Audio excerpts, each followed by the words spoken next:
there's a way of thinking that I'm kind of diving into on another platform. But that way of thinking is what the real use of a man really is. Like, why are men here? And I was thinking about this morning. When I look at my wife, and I know what we've been through together as a couple, from our ups and downs, no relationship is ever perfect, but we've made a commitment to one another to really fight for one another. Even when, like, I do something wrong, my wife assumes the best in me, and what my issue has been is, do I assume the best that's in her? And I don't always do that. And my wife is like, I mean, she's a freaking saint in that, man. Anybody that knows my wife knows that she has the emotional capacity of the freaking ocean. She's an amazing woman, and I'm beyond blessed that God even say, yo, you're gonna be this woman's husband, and which is nuts. And then when I asked for her hand in marriage, I asked her dad for permission to marry her. I realized what I was taking on as a man, and what she needed, and what she was very direct about, is that she wanted to operate in the feminine, and she needed me to be masculine, a masculine man. And I know what I am in that role. I know, if you guys didn't know anything about alpha, beta, gamma, all that, I know exactly where I stand in all that, because if I didn't, I would I wouldn't be able to stand even right now.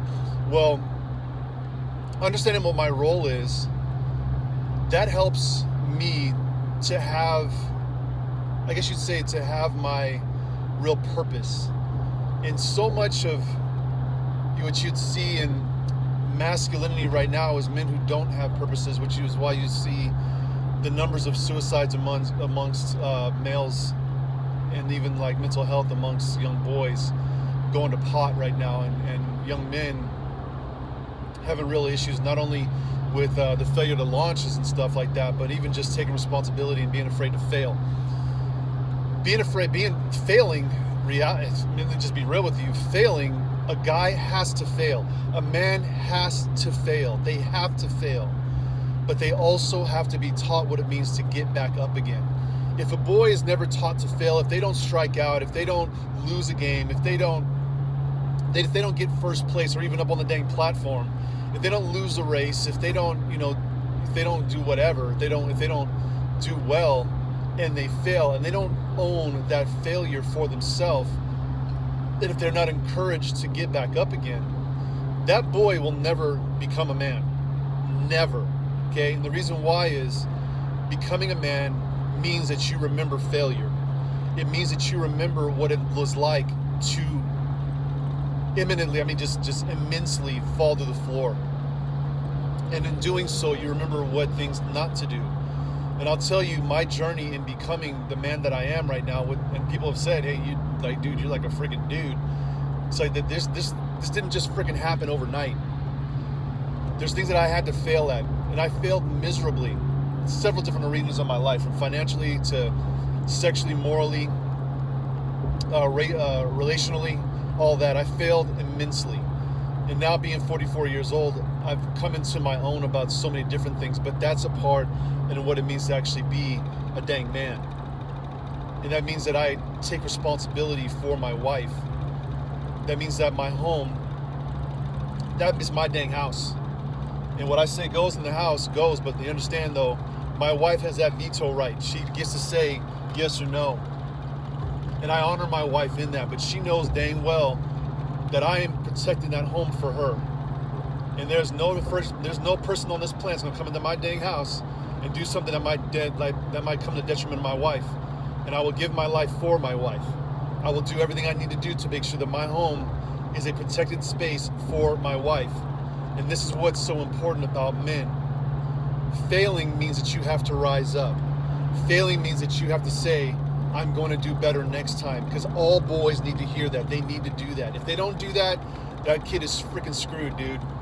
Freaking screwed. And they'll end up being what you call either beta or completely emasculated. And that can happen when the feminine takes over the masculine in that way. What ends up happening for me and my wife is, when I look into her face, when I see her sleeping, and I know what my role. I'm up at 3:30 in the morning because I need to make sure my house is straight before I get up and go. Well, my wife knows when she wakes up that I've done all that I can possibly do to make sure she's good. She knows that, and there's no doubt in her mind. And I'll tell you something. Part of the reason why she understood what that meant was the good aspects of her own father, who is also basically what I am as well. Now, Bobby was not always. Bobby, is like me. If you fail, you do good things, you do bad things, you learn over time. But this is a freaking dude. He's a dude, and I look up to him, knowing that man has gone through his own troubles, his own trials, and his own struggles. But I also know too that in me being a masculine man, I own the care of my wife, and she will do everything she possibly can to own the care of me. And I sit over her in that as the umbrella. And no matter how far my shadow casts, my wife is she's always going to be protected by me. And then when she does what she needs to do, because my wife she operates so well in what her calling is, but she'll attribute that to me being who I am. And there is a complement in that between the two of us and how we interact with one another. And what I think is missing so much right now is that there is no complement. People think that there's got to be and always this equality stuff, and believe me, in some respects there actually needs to be. But if men don't understand what it actually means to actually be the protector, the provider, the developer, basically really the protector, and the masculine man within the relationship, then there might be something missing there. And maybe the woman might hold the more masculine in the freaking relationship. I don't know. That depends upon the couple and what they decide on. But I know what me and my wife decided on. And I know what my wife allows me to do, and I know what she allows me to do, and she knows what I allow her to do. Because we work together in that as a team.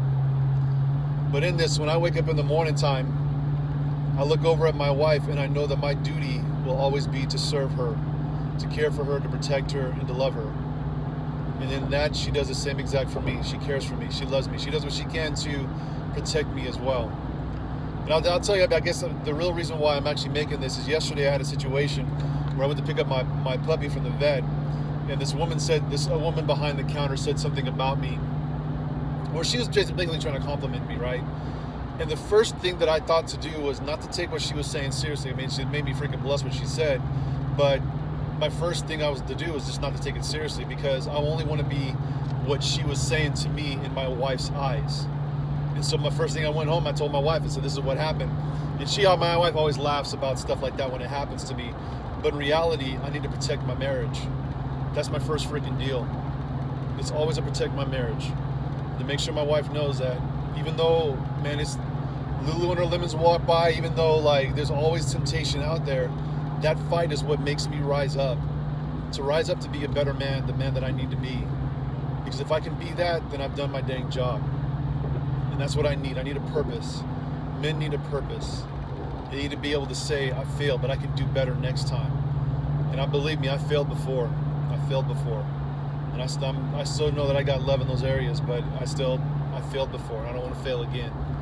And so in doing so, I made the declaration to my wife to love you, to honor you, to keep you, till death do us part. But that means I got to die first. I got to put it all on the line for my wife every day, every single freaking day. Because that's what matters. That's what's up.